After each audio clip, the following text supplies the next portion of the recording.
Comment arrêter de procrastiner et enfin se lancer dans le e-commerce? C'est le sujet du podcast de ce jour.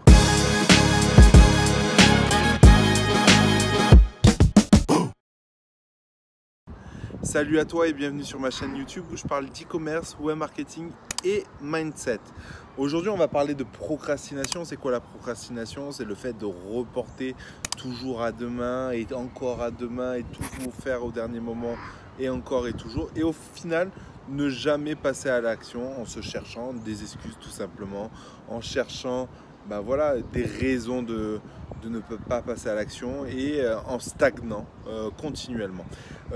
Aujourd'hui, comment faire ça et comment pallier à ça et comment enfin réussir à se lancer dans le e-commerce.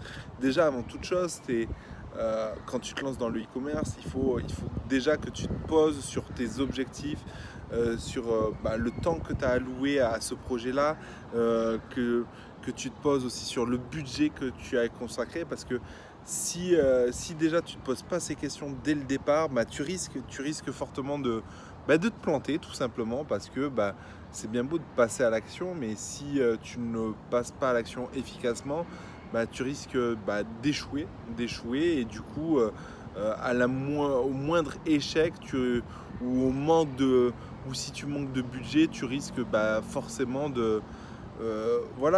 d'abandonner et du coup c'est cet abandon qui force la procrastination, parce que tu te cherches l'excuse de j'ai pas assez de budget ou j'ai pas assez de temps ou j'ai mal prévu mon business plan et du coup tu procrastines. Donc la première chose importante pour passer à l'action et arrêter de procrastiner, c'est déjà de te poser ne serait-ce qu'une demi-heure de ton temps, de te poser les bonnes questions. Combien j'ai de budget à allouer à ce projet? Combien j'ai de temps à allouer à ce projet? Est-ce que ce projet, quel type de business e-commerce je vais faire? Est-ce que je vais faire du dropshipping? Est-ce que je vais faire du Amazon? Est-ce que je vais faire de l'e-commerce classique? Encore une fois, dans ma vidéo précédente, je te parlais un peu du business e-commerce en général, et moi personnellement, mais comme je te le disais, Amazon est pour moi la meilleure solution pour commencer ton e-commerce. Pourquoi? Parce que ça va t'éviter de procrastiner sur ne serait-ce que la création de ton site boutique, chose qui est super importante. Souvent, les gens ne passent pas à l'action parce que ils mettent du temps à faire leur site boutique, ou leur site boutique est tellement mal fait que forcément il ne convertit pas, et vu qu'ils n'ont pas de résultat, ils procrastinent très très vite. Donc une fois que tu as mis ça en place, que tu t'es défini ça, je t'invite à t'organiser, à te créer des plannings sur 3 mois, sur 6 mois, et c'est super important de le mettre en place, parce que le fait de te créer des plannings va te permettre de te structurer. Le fait de te structurer va te permettre de réussir tout simplement, parce que tu vas faire du sourcing de produits, trouver des produits gagnants ou des offres gagnantes ne s'improvise pas. Il faut allouer du temps à ça, il faut le faire sérieusement. Une fois que tu as fait ça, il va falloir faire ton calcul de marge. Une fois que tu as fait ton calcul de marge, il va falloir que tu t'organises par rapport aux fournisseurs, à la création de listings, à l'amélioration de ton positionnement ou ta visibilité. Et tout ça, tu dois le faire de façon méthodique. Je ne suis pas là pour vendre mon agenda de productivité, mais j'ai créé cet agenda justement sur 3 mois pour te permettre de réussir. Mais tu pourrais très très bien le faire sur des feuilles de papier ou sur un fichier Google Sheet. Après, c'est vrai que faire la coupure réellement avec le net est selon moi important pour ne pas avoir de distraction.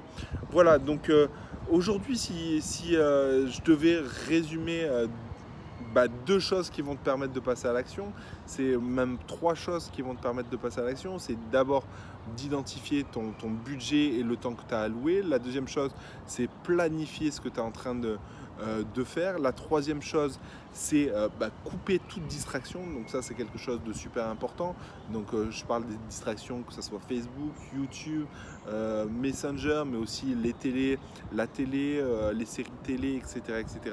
Et la quatrième chose, la chose importante, ne serait-ce que passer à l'action, tout simplement. À un moment donné, si tu ne passes pas à l'action, si tu ne fais pas un forcing là-dessus, il ne va rien se passer. Encore une fois, l'échec fait partie de l'entrepreneuriat. la réussite aussi, donc heureusement, mais dans tous les cas, voilà, si tu mets ces 3-4 choses en place, ben, il n'y a aucune raison que tu procrastines et tu vas enfin passer à l'action en e-commerce. Voilà, j'espère que cette vidéo t'a plu tout simplement, qu'elle va te guider à réussir. Ceux qui sont déjà passés à l'action, bah forcément ça va moins les intéresser, et encore que voilà, on parle de voilà, ces 4 choses. C'est souvent bien de faire une petite picouse de rappel pour se rappeler pourquoi on passe à l'action, et qu'il faut se structurer pour passer à l'action. Sinon, je t'invite tout simplement à t'abonner sur ma chaîne YouTube, à liker ma vidéo parce que ça m'encourage à en faire d'autres. Et surtout, si tu as un sujet de vidéo, n'hésite pas à me l'écrire en commentaire. Je me ferai un plaisir de faire une vidéo. Sur ce, ciao les rouillas!